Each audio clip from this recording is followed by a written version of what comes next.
Ce dont on ne peut parler, il faut le taire. Ludwig Wittgenstein. Si l'on pouvait se taire, on ne dirait plus rien. Je vais te montrer une performance. Une performance aussi folle, aussi dada que tout ce qui peut se faire en 1913-15, il y a 100 ans. Mais une performance étayée, convoquant uniquement les mots. C'est le discours que fait La Fontaine, vers la fin de sa vie, à Madame de la Sablière, qu'il appelle Iris. Je ne sais pas si l'on se rend compte de la folie qu'il faut pour conduire avec une telle rigueur, un tel souci d'économie lexicale, un tel souci de musicalité, un tel souci de variété syntaxique.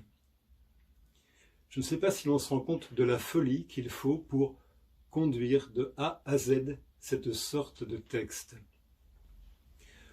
Je suis un peu du métier et je sais toutes les surprises que peut engendrer un tel soin, un tel souci de conduire la phonétique, les surprises qui résultent de ces assemblages de sonorités et qui finissent par se concrétiser en suggestions de sens.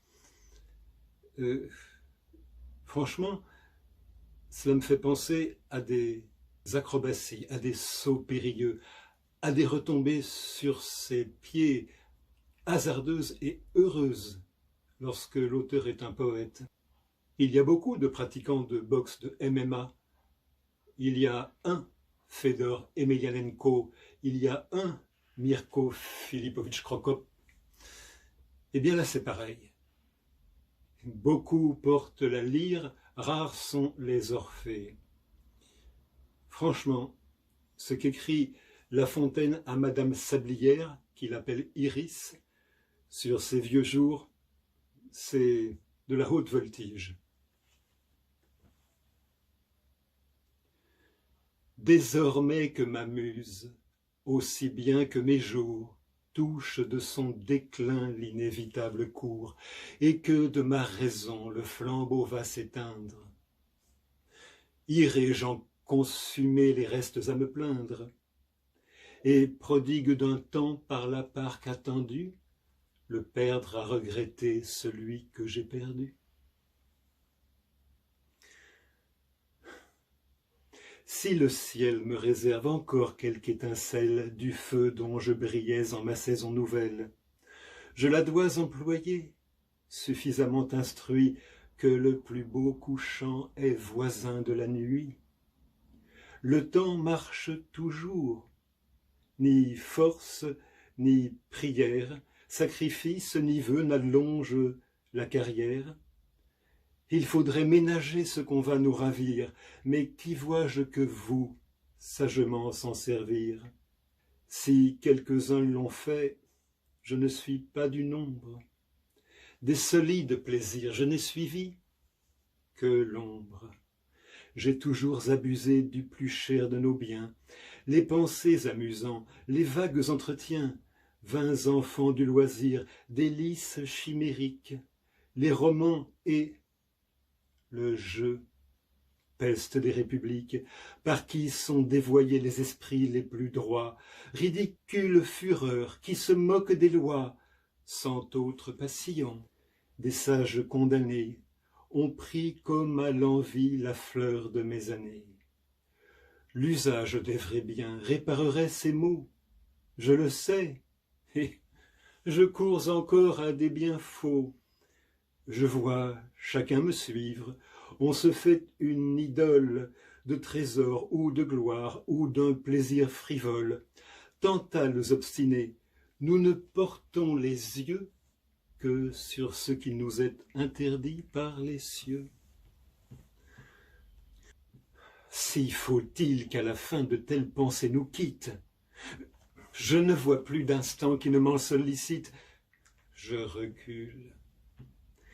Et peut-être attendrai-je trop tard, car Qui sait les moments prescrits à son départ? Quels qu'ils soient, ils sont courts. À quoi les emploierais-je si j'étais sage, Iris? Mais c'est un privilège que la nature accorde à bien peu d'entre nous. Si j'avais un esprit aussi réglé que vous, je suivrais vos leçons, au moins en quelque chose. Les suivre en tout, c'est trop.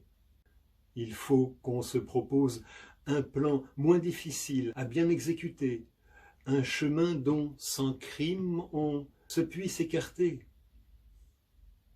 Ne point errer est chose au-dessus de mes forces, mais aussi de se prendre à toutes les amorces, pour tous les faux brillants pourrir sans presser. J'entends que l'on me dit: quand donc veux-tu cesser? 12 lustres et plus sont roulés sur ta vie. De 60 soleils, la course entresuivie ne t'a point vu goûter un moment de repos. Quelque part que tu sois, on voit à tout propos l'inconstance d'une âme en ses plaisirs légers, inquiète et partout hôtesse passagère.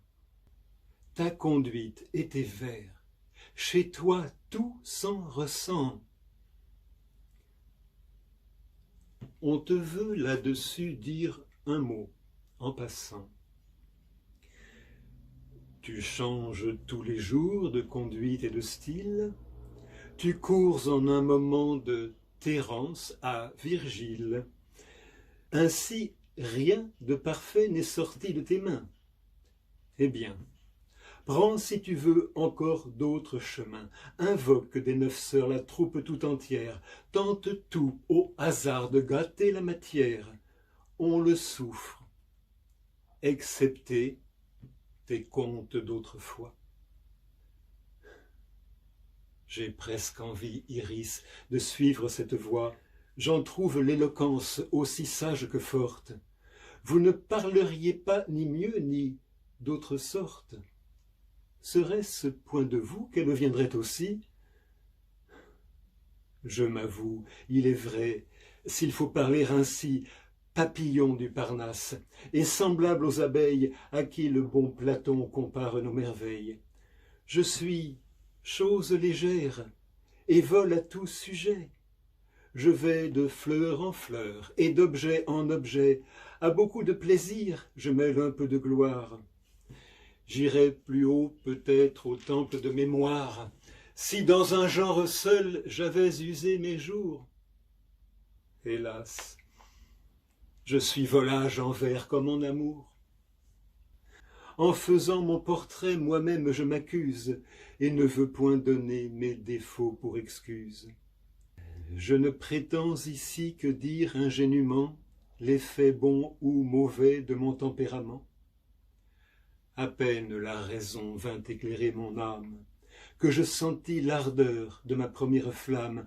Plus d'une passion a depuis dans mon cœur exercé tous les droits d'un superbe vainqueur. Tel que fut mon printemps, je crains que l'on ne voie les plus chers de mes jours aux vains désirs en proie. Que me servent ces vers avec soin composés? N'en attends-je autre fruit que de les voir prisés? C'est peu que leurs conseils, si je ne sais les suivre, et qu'au moins vers ma fin, je ne commence à vivre. Car je n'ai pas vécu. J'ai servi 2 tyrans. Un vain bruit et l'amour ont partagé mes ans. Qu'est-ce que vivre, Iris? Vous pouvez nous l'apprendre. Votre réponse est prête, il me semble l'entendre.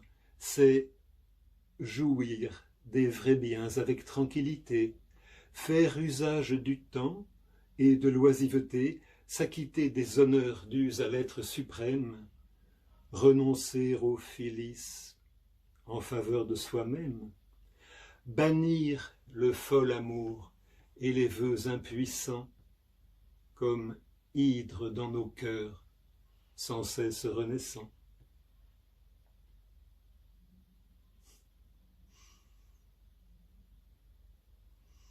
Cette sagesse vient à La Fontaine vraiment sur le tard, et bien tard. C'est vrai qu'il s'inquiétait à l'approche de la mort. Comment s'appelait cet ami, son nom ne me revient pas, à qui il écrivait mourir n'est rien, mais paraître devant lui, comparaître devant celui de là-haut. Tu te rends compte comment j'ai vécu? Oui. Et donc il dit, comme Johnny, c'est peu que leurs conseils si je ne sais les suivre, et qu'au moins en mes vers je ne commence à vivre, car je n'ai pas vécu. J'ai oublié de vivre.